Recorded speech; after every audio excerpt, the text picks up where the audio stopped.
TJ, congratulations! Obviously, a big win for you tonight. Not an easy one. You got rocked a little bit in the first. I mean, can you talk about just how the fight was playing out and how hurt you were at the end of the first round?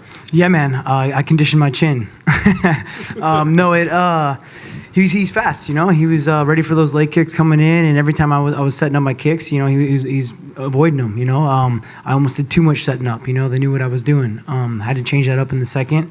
And because of how good a shape I am, I was able to bounce right back from that right hand. I knew he had a dangerous right hand, and came back in and cleared out the cobwebs a little bit. In the second is when he kind of started doing his talking and dancing and showboating a little bit. I mean, did that change things for you? Did it change your strategy? Did it change your emotion when you started kind of taunting a little bit? No, man. I tried to stay as level-headed as I possibly could this fight. I knew that the game plan was try to get me emotional, try to get me to fight out of my technique, and try to catch me coming in. He's a counter fighter. He's fast, and he likes to counter. So I didn't want to play his game, and so by me being aggressive, I'm an aggressive fighter, that's the way I fight. I fight very aggressively, and they were looking to take advantage of that. So that's why I tried staying long in the beginning. I wasn't committing fully to my kicks because I was trying to stay long, trying to stay outside of his power. But eventually, the second round, I had to say, screw it and go for it, Afterwards, you made it clear you want to meet your shots and you want to go get that flyweight title. Mm-hmm. Just curious. I mean, you'd been talking wanting that fight before, but I mean, you look in incredible shape when you weigh in at 135 pounds. So, what would it realistically take for you to get down to the flyweight limit? I mean, how much time would you need? Are we talking lifestyle change? I mean, how realistic is this? So the reason why I look so lean at 35 is because the way I work. I put muscle on to be on 35. So I'm not a big 35 pounder. I walk around at 150, but I stack on and I stay lean. I keep my diet. I kept my diet up through since the Ultimate Fighter, and so I've been on this new diet. I've been with a new strength conditioning coach, and he keeps the muscle on me because that's what I need. And now when I go 25s, we're gonna have to lean that down. It is a lifestyle change, but right now I'm having a baby on December 28th, which I'm super pumped on. So now my wife's got a fight camp that I got to get her ready for. She's been supporting me, so it's my time to support her. Quick question. Were you at all, I don't know if you noticed it, but were you at all surprised by kind of how pro Cody Garbrandt and how the crowd was booing you a lot? Was that surprising at all, given that it's not California, it was all the way across the country? I was portrayed as a bad guy this entire time, and I'm not one of the ones that's going to be boisterous and talk shit back and try to badmouth their name, I tried to hold my chin high and I defended myself, I feel like I stuck up for myself, but I wasn't going out there to try to be, crazy and talk trash, so I was easily turned into the bad guy from the show and then everything else that they were trying to do to get under my skin. And what you ended up catching him with, was that, again, something that you were looking for, or just in the heat of the moment? That one was in the heat of the moment. The left kick, we know he holds his right hand low already anyways. It's something he actually holds both his hands very low all the time. He throws really fast hooks. And so the plan was to kick his leg, kick his body, kick his leg, kick his body, bring everything down, bring his hands down even lower than they already were, which set up the left kick. And then from there, I kind of went on autopilot and, just look for the punches on the go, and when it landed. TJ, in the lead up to the fight, there was a lot of talk about knockouts in training, or knockdowns in training, whatever you want to call it. But under the lights, you were the guy that got it done. How does that make you feel? Yeah, I don't have to bring out some crazy footage of a gym war, If he would have kept playing it, he would have shown, like he got called out on Rogan's podcast about me getting back up and yelling at him and continuing to fight, But again, that's another thing to try to get under your skin. It was perfect timing, the night before the fight. So it's those mental warfares. And by me losing to Cruz, which I don't think I lost anyways, but by taking that loss, I learned something from it. I fought too emotional. That fight wouldn't have been even close if I would have kept my cool, how I almost finished him in the 4th and 5th round. And so I learned from that. I learned, you even see in my next 2 fights after fighting Cruz, I wasn't as aggressive. I took my time, and so I had to learn from that mistake, and that's what helped me get through all the bull crap of this fight camp. Hey TJ, to your right. Oh, cool. Hey man. Obviously, it must be satisfying enough getting the win and winning the belt, but is it a little bit more satisfying when a victory comes against someone who's had a lot to say about you? Yeah, man.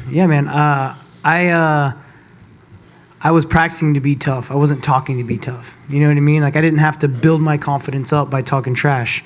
I put my nose to the ground and worked really hard for a long time, and it paid off. You do good, you train hard, good things will happen. TJ, congratulations. Appreciate it. When you got tagged at the end of the first round and went to the corner, first of all, what did your corner say to you? Dwayne was telling me I was setting my kicks up too much. You know, they were expecting it. When I was throwing something, he was backing out. He was already kind of a step ahead, like knew that I was setting it up for a reason, you know? And so just to fire him off without setting him up, you know, catch him off guard. If you're able to switch your rhythm up in a fight, especially from round to round and be a new fighter, that's going to mess someone up. And so that's what happened. I know you've been talking about wanting to go fight Mighty Mouse. Cody spent a lot of time up there talking about how he wants a rematch. Are you willing to give it to him? I just finished him in the second round. He doesn't deserve a rematch. You know, he's very new in this sport. He needs to work his way back up. You know, I should have got a rematch after that Cruz fight. You know, very close split decision that I thought I won, and I did not get it. It took me a year and a half. Well, actually, almost 2 years to get it. You know, so yeah, I think he's gonna have to definitely build himself back up. Congrats, TJ. Appreciate What was it. it like to be part of this show? I'm sure in the back you saw some of those crazy knockouts and, you know, first time ever 3 title fights, you know, change hands. To be part of this, what was it like for you? It was awesome. Just to even like tell yourself you're fighting at Madison Square Garden, you know, that's a treat in its own. You know, you're coming to a very historical arena, and then to have an historical night like we did tonight and be part of it. I mean, that's always going to be remembered, you know. And I get to look back on this when my career's all done and said and be like, damn, that was awesome, you know. You know, they were chanting, I don't know if you could hear "fuck you, TJ" at one point. I did hear it. That's Yeah. what I say that. Yeah. But did that shock you? Did you hear that? No, I guess it didn't shock me because of I've had to build up some tough skin this camp. You know, I've definitely had to build up some tough skin. I was the villain. I was the heel. You know, and so that's just something you got to roll with. You know, you can't get emotional. Like I said, it's something that I had to learn. You know, I'm fortunate, but it is what it is. And then I wonder, you know, you said Dwayne gave you instructions in the corner right there. Yeah, you know, I watched when you walked back and you kind of wobbled to the corner. When I first stood up, yeah. Yeah, how quickly did your head clear? Because it seemed, I wonder, like, is he even going to be able to hear what Dwayne said and just spend the time allowing you to recuperate? No, it cleared up as soon as I shot in on that single leg. You know, I mean, it was like I went for a push kick. Remember that? And I came to follow it up, and that's when he hit me with it's like a short shovel punch he throws all the time. You know, and I remember like a quick hitting my butt and then being on a single leg. So I was all there for that. It's one of those things that you can condition your chin. If you're in good enough shape, you keep that oxygen to your brain, you're going to keep going. Start of the match, you know, a little slow. Then Cody starts landing stuff. 30 more seconds in the first round. God knows what can happen. What are you telling yourself after the first round? Or coaches or whatnot, what are you telling yourself in order to bounce back as you did in the second round? I'm listening to the information given to me. You know, they're the ones that see from the outside in. That's why you have cornermen, you know. And so keep your composure, get in there, and, you know, listen to them. Were you rattled at all, or? Oh, like I said, I stood up. My foot didn't want to be under me right away, you know. But I was not, like, mentally rattled, I guess, you know. Those are the things you learn to deal with, you know. You got to push through those things. Right here, TJ. Cody said that he respects you as an athlete and as a fighter, but that he still feels the same way towards you as a person. Yeah. How about yourself? How do you feel about Cody right now? I mean, Has anything changed? I respect him as a fighter as well. You know, I mean, I do not appreciate. I mean, me or my family. You know, as you can see, my brother got very emotional after the fight. Have not appreciated the accusations and just the crap talk and trying to diminish my name and who I am, you know. So, you know, that's one that I won't ever forgive him for, you know. But I do respect him for being a great competitor, and I'm sure we'll see him again. But yeah, he's lost a lot of my respect. He lost all the respect from my family. TJ, congratulations again on the great fight. Appreciate it. So, what's bigger to you, winning this belt, or getting the belt back, or beating Cody? Getting the belt back. I said that from the beginning. This is professional for me. If I was going to get into it, like you're saying, and being pumped about beating Cody, then I would have fought emotional. I would have been angry about fighting him. So kept it as a professional level and knew that I was fighting to get back what I thought was rightfully mine. You know, I mean, I don't lose that split decision to Cruz or Sensao. I'm on a 13-fight win streak. We could be talking about me being the best pound-for-pound fighter in the world. You know, and those are things you gotta swallow and just know that you're chasing your dream. And you talk about, you know, you want to fight DJ, but if he declines, if he doesn't take that fight, you're not going to give Cody the rematch, who's up next?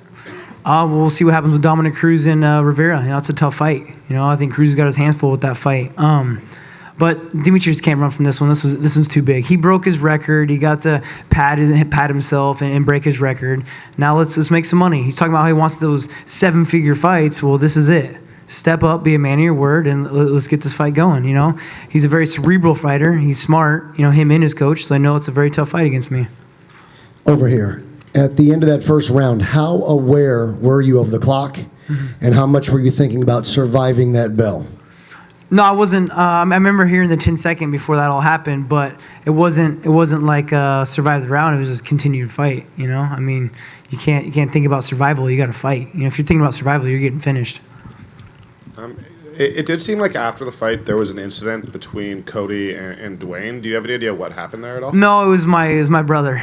Oh. My brother's in my corner, and like I said, he's been very offended by some of the things and accusations and the way that some of my really good friends that I thought have treated me, you know. And he's an emotional guy. He loves me more than anybody I know, and he was just backing me. And all he said was, "What?" You know, and we know Cody's a hothead as well, and so he went after him, and then he had to get escorted. So, escorted from MSG, you know, that's another one to put on the bucket list, I guess. Yeah. Thank you guys. Appreciate it.